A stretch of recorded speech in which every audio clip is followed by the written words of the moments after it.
Star प्रवाह वाहिनीच्या लग्नानंतर होईलच प्रेम या मालिकेची पूर्णतः वाट लागली आहे। कारण ही मालिका सोशल मीडियावर वाईटरित्या ट्रोल होत आहे। मालिकेतून एका पात्राची ताबडतोब हाकलपट्टी करा अशी मागणीही प्रेक्षक करत आहेत। मालिकेमध्ये आर्या या पात्राची जेव्हापासून एंट्री झाली आहे तेव्हापासून या मालिकेचं कथानक हे पूर्णतः भरकटलं आहे आणि मालिका एका वेगळ्याच दिशेला चालली आहे।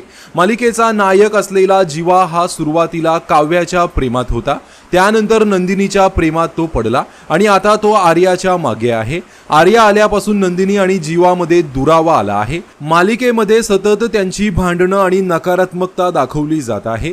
त्यामुळेच या आर्याचे चॅप्टर आता क्लोज करा, या आर्याला मालिकेतून काढून टाका प्लीज, या आर्याची एक्झिट करा, या आर्याचे कथानक आता संपून टाका। आर्यामुळे चांगल्या मालिकेची वाट लागली, ही आर्या आल्यापासून आम्ही मालिका बघणंच बंद केलं आहे, एक नंबर फालतू करून टाकली ही मालिका, अशा कमेंट करत प्रेक्षक या मालिकेतून आर्या या पात्राची एक्झिट करण्याची मागणी करत आहेत।